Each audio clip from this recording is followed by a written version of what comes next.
You sexy son of a bitch, you.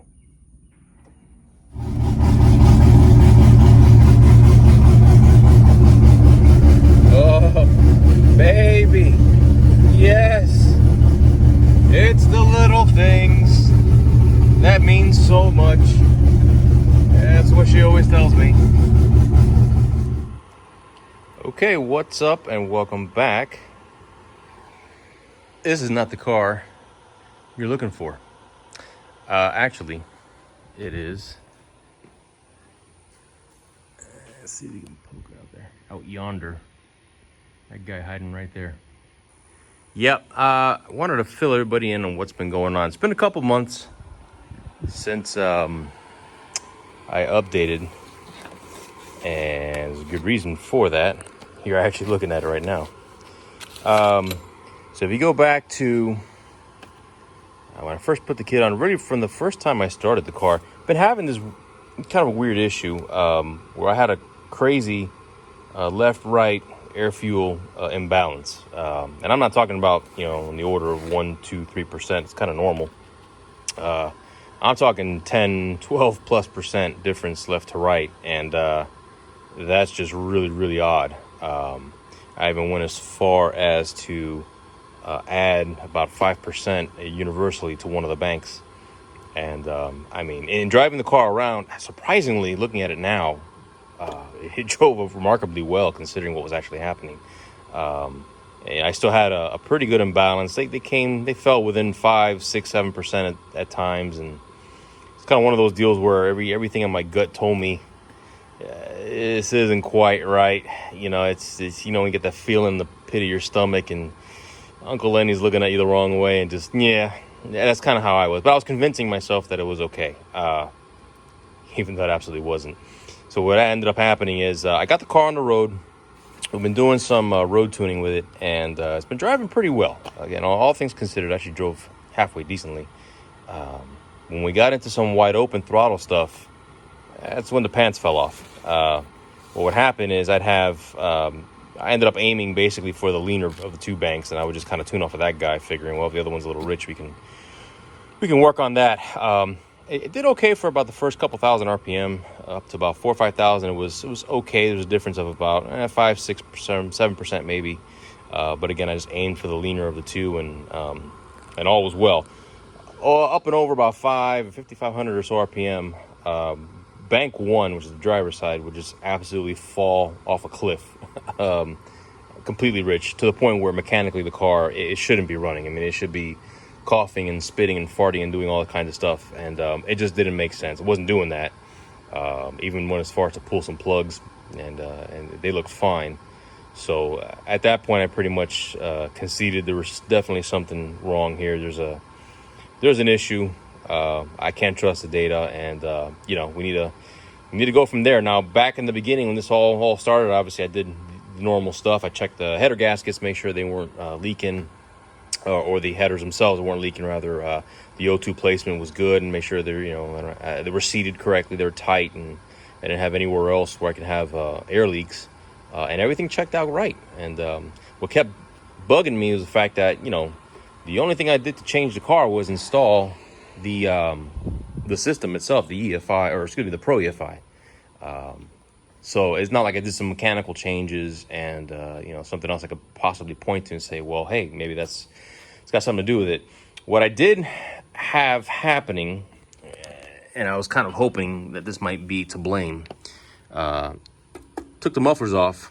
I've had an issue recently I discovered where the NPP switch here, or the baffle, what drives the valve inside this guy that opens and closes, this piece is seized up on me pretty good. The other one will move, this one won't. I actually discovered this a while back, so I got to thinking maybe this thing got seized up in a shut position, and it was just absolutely choking up the left bank, which this is the left muffler anyway, and that's the one that kept telling me it was going stupid rich up at high RPM. Kind of started to convince myself that was it. But in getting it out of the car, and I don't know if we'll be able to see this or not, probably not. I don't do many good things with one hand. This is definitely not one of them. But you can see absolutely nothing. You'll just have to take my word for it. The baffle is actually open. It's about 80% open. It's stuck there, but it's about 80% open. So that's not my answer. So I decided to, for a short moment there, I had an epiphany. I decided, let's not be stupid anymore. And let's go ahead and actually physically test the O2. Since I already had everything else off, these things are a pain to get to. If you know anything about a C6, when the headers are, where these things go, it's a treat. So since I had it off, I decided let's get these off and let's start testing them. And long and short of it is I did test them out. And what I ended up finding, to my amazement, was one of these. Now, these are the two O2s that came as part of the ProEFI kit. So they've got, I don't know, a few dozen hours of runtime, mostly idle time, got maybe 20, 30 miles of actual drive time on them. No markings on them, no numbers or anything like that. I was looking to see maybe they're Bosch or something else, and it doesn't say Wuhan Laboratory anywhere. But whatever the case is, I ended up having a situation where after I did some testing, I got some bad sensors, if you can believe that. All this time, I was dealing with bad sensors. In fact, I'll show you a little test right about here. Doing this solo, so not enough hands. Okay.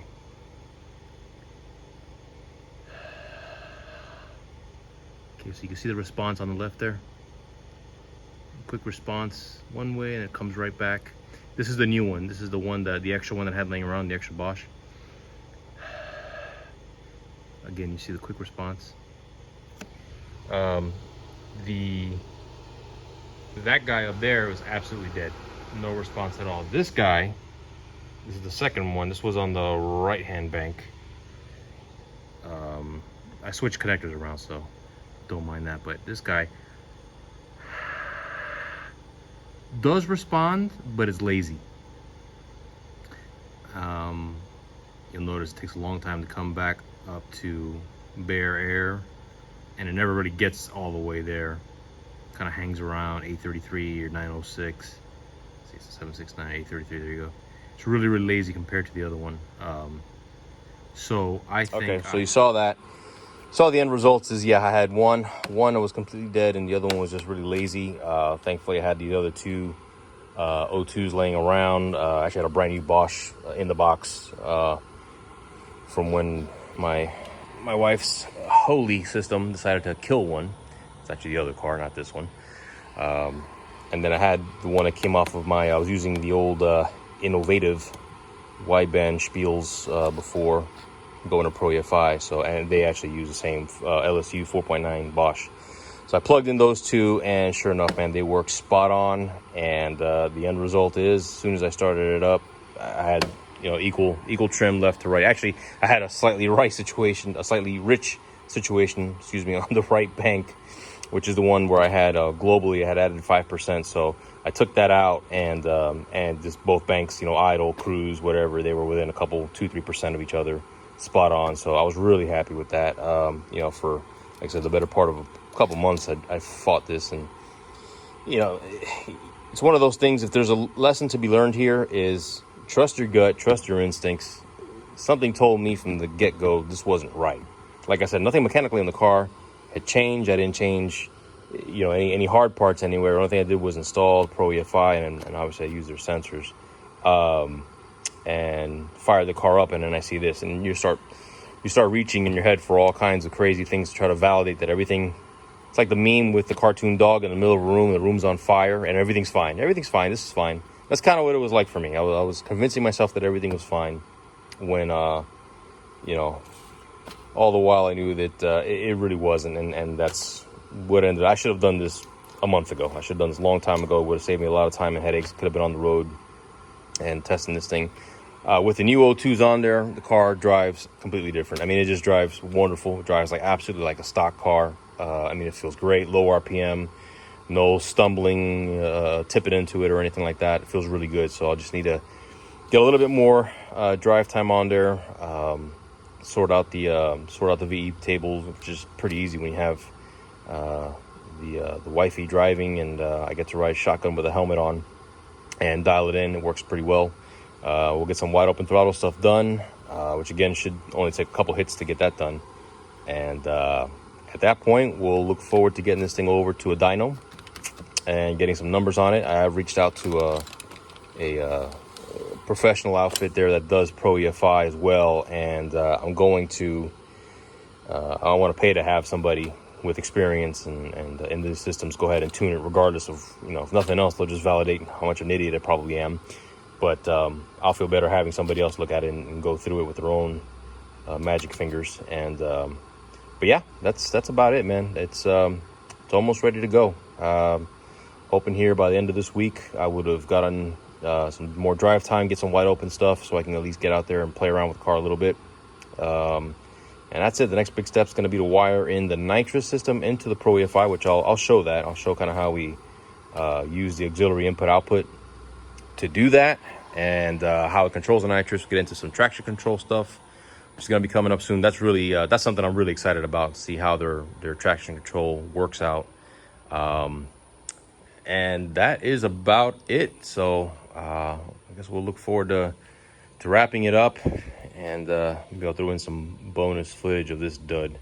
This thing's been dead for like a year and a half. It's just yeah. Oh yeah. That's oh yeah. That's where it's at. That's dirty. That's so dirty.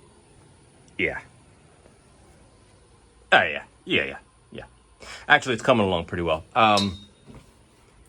Little bonus stuff here. Got the Holley 686 in there. Got an ARC panel. Don't mind the zip ties, it's temporary, but got the ARC panel, relay panel wired in there. Added a couple of Ching Chong relays for trans brake and some I think the other one's line lock. Got my switch 12 volt and ground and all that good stuff. Redoing. This was all wired up before, but I didn't like the way it came out, so decided to do it again, make it a little bit better. And here in about a year's time, I'm sure I'll tear it all apart and, curse the gods and do it for a fourth time. But my buddy's making me a cool setup here. If you've seen I think Rock Solid Motorsports makes a kit where it's basically a tank, two tanks, aluminum, really nice tanks here. One's a fuel cell, and the other one is a water tank, an ice tank. And a buddy of mine's a fabricator. Matter of fact, Southern Chassis Works, which the sticker's not on this car. So he's gonna make me the tanks, and I'll have that in here. Once that's in there, I can finish running the main battery cables, and I can in turn finish running a lot of the wiring back here and tidying everything up, making it real nice and pretty. Figure if it ain't gonna go fast, at least it should look good. And that's about it. This thing is it's been a hell of a project, but that motor's just a placeholder right now to mock up some stuff. But yeah, shout out Joe Garza, did a hell of a job with the Rock Solid tubular front end. Came out great. Mucho room, lots and lots of room. So much room for activities, but no activities to be had. Yeah, it sucks to be poor. Anyhow, that's about it. More on the 01 coming up, and you guys stay tuned.